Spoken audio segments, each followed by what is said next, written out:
Chris Potter.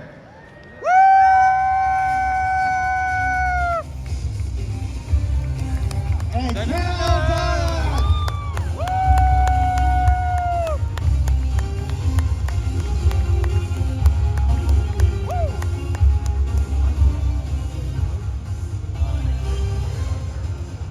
I should sit way over there because Wolverine never hangs out with this wingnut. Sorry, Gumbo, Cajun. I should sit way over there.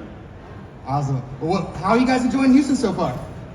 I haven't seen Houston so far. I've only been in this building, and it's fantastic. Well, I appreciate you guys being here. You guys are iconic, awesome, shaped my childhood. I'm sure many as well. One thing I'm really curious about, as a child, we don't notice it, but I think a lot of us have noticed it now. The original X-Men animated series was a very mature tone. Now, when you guys auditioned for the show, when we were auditioning for the show, were you guys aware of that we're going to pull pretty much straight from the comics and make that into the cartoon, or were you guys thinking you were kind of auditioning for a children's cartoon? If you guys if you thought the cartoon was going to be like for children, or it was going to be like more serious, like it ended up being more serious? Well, I can answer. I have one answer to that question. The only person, as the origin story goes, that knew, as far as I recall, that knew that it was the X-Men, because it was presented to us as the X Project, and I certainly didn't know anything about the X-Men at that time. Was George Booza. George, who plays Beast, used to read the comics as a kid, so he immediately figured it out. That's what I recall. I didn't know. I don't know if you knew, Cal. I knew nothing about them at all. I was a singer. I was like the top jingle singer in Canada, singing. Never had done any voice work prior to this. And one of the Karen Gura just called me to see I would be interested in auditioning for Project X, as Chris said. It was a secret. Project X, get it? And so she phoned me because I do impersonations of Ray Charles, Michael McDonald, like gravelly voice guys, Joe Cocker. I toured with Joe Cocker, so I knew him very well. Anyway, so I had the gravel thing, so they figured, would you like to audition for Wolverine, to her? And I said, what is it? Who's he? She said, never mind, it's a cartoon. I said, oh sure, I'd love to do a cartoon. Everybody wants to do a cartoon. So I showed up and that happened. The shit hit the fan. Oh, sorry. I showed up and I said, they said, you're auditioning for Wolverine? I said, that's what they told me. And they said, okay. I said, who is he? And they're all the guys from LA and New York, the writers and producers are there, and we're in Toronto. And they proceeded to tell me that Wolverine is like 5'3", tough as nails, would die if necessary to protect his friends and the people he loves. And he's cranky. I was sold on the cranky right away. Cranky, that's perfect. And so they went on, and I said, good, who do you hear him sounding like? Still didn't know who he was or who the X-Men were. I said, Clint Eastwood. So Clint Eastwood is like, very quiet, and like, go ahead, punk. I couldn't hear him yelling the line that they gave me to read. And I said, so this line here, I could never hear Clint Eastwood. I understand you want the gravel thing, so I'll keep that in my head. But he would have to yell this line. This is a pretty violent line.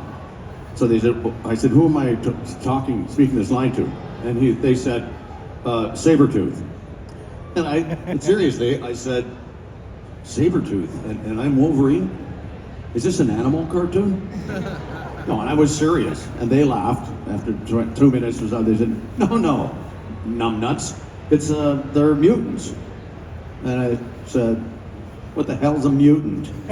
I knew nothing, like completely raw. And they just laughed again and started rolling their eyes like, who sent this goof in? And then they said, excuse me.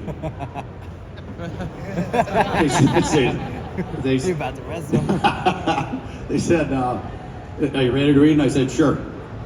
So this is the first time I dressed as Sabretooth after he apparently, I didn't see this till months later, the episode like you guys did in October of 1992.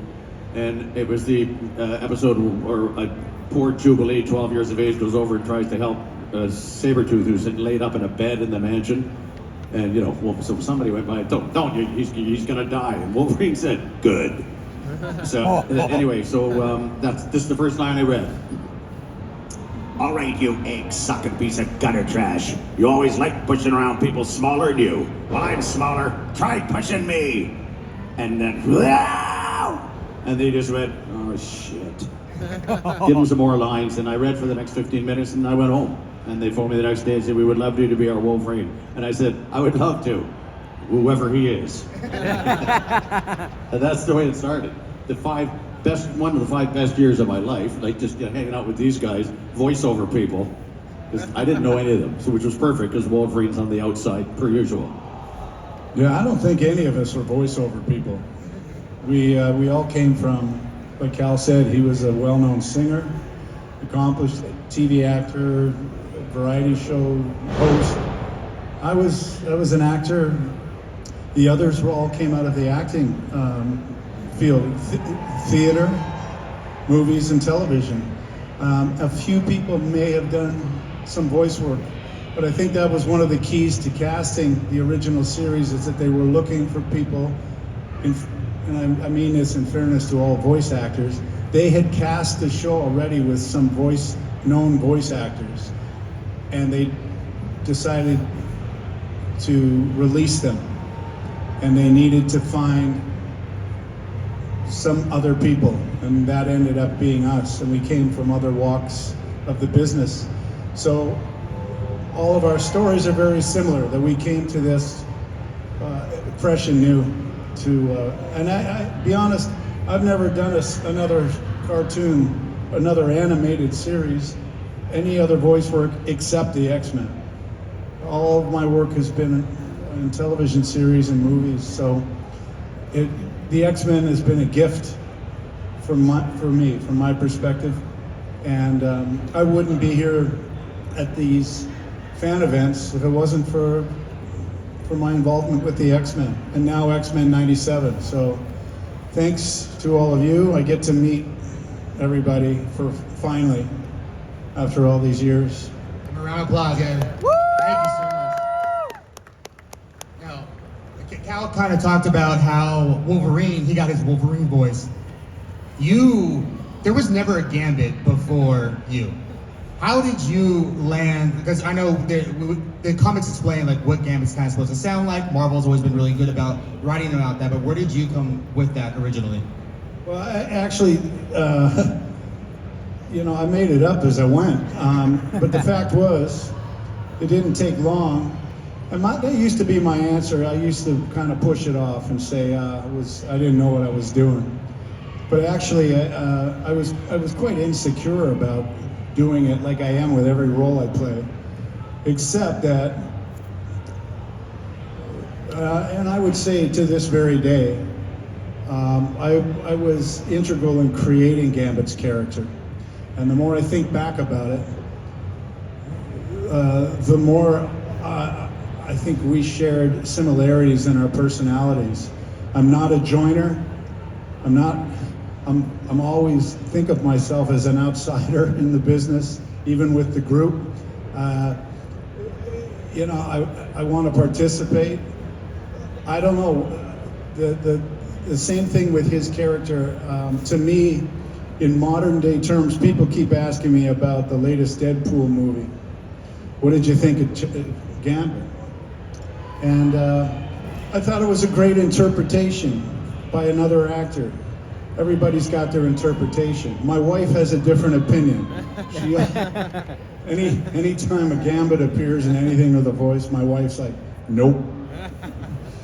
To me, my Gambit was, he had that charisma of Elvis.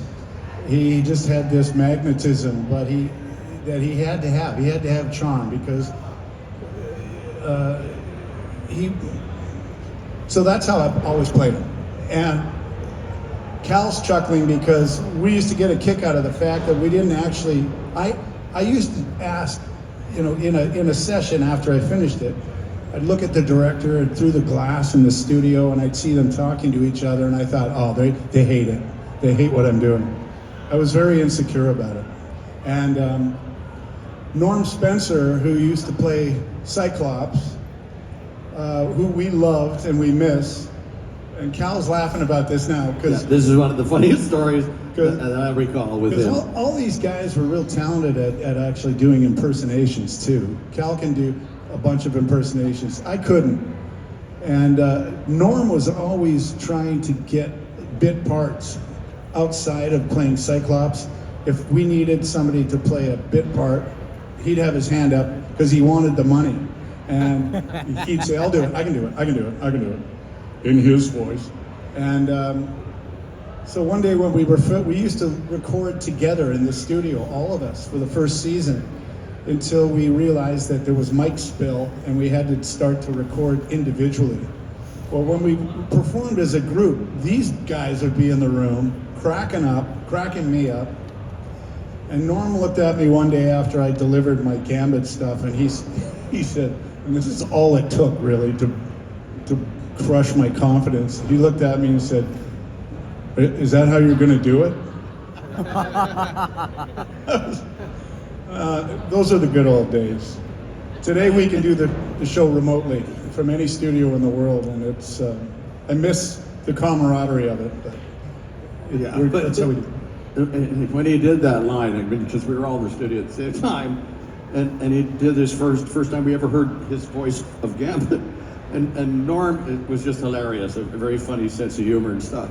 And he was being facetious, but it sounded like he was doing his Ted Knight impersonation. He just looked over at him when he finished his first line, and he's like, waiting to see how it goes. And Norm just said, "Is that the way you're going to do it?" And I just had to leave the studio. Everyone was just laughing, and he's just sitting there like someone just punched him in the head. Is that the way you're going to do him? Holy shit! But I'll tell you, I fell in love with Gambit from the minute I got him. I understood him after the first episode, and to this day, in my mind, I'm always Gambit. Even when I'm doing cable, I'm just Gambit doing cable, and he uses it. It's a different voice.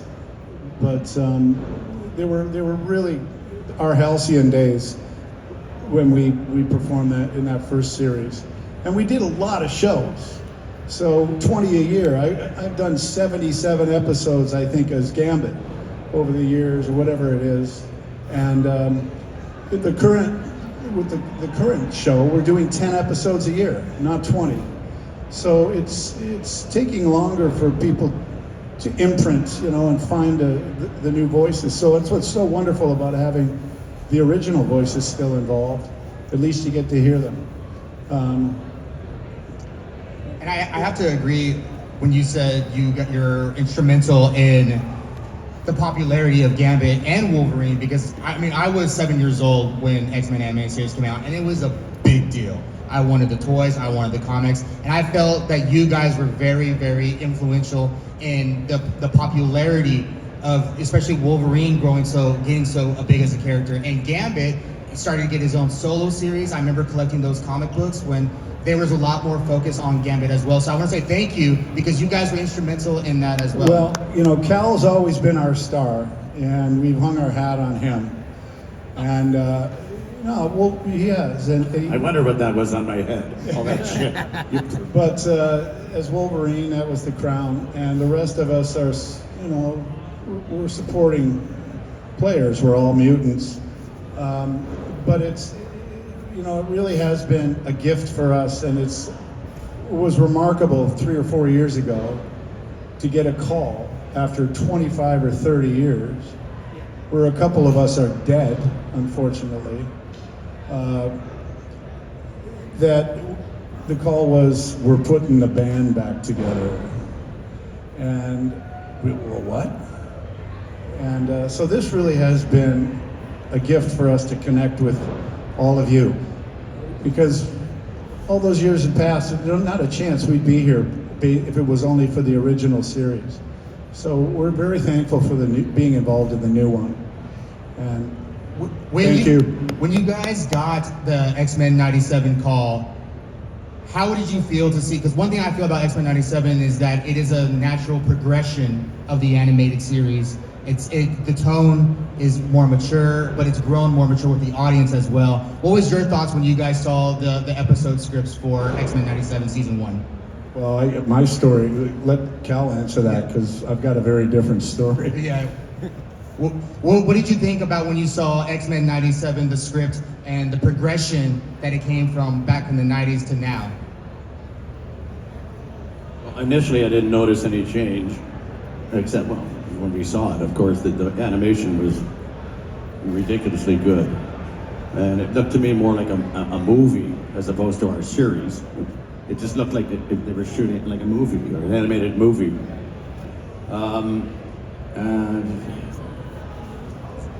And the scripts, they put Wolverine to the background because the first 5 years was majorly involved Wolverine and production stuff, and Hugh Jackman and the fellas and the boys got their first live action based on the popularity of our little animated series.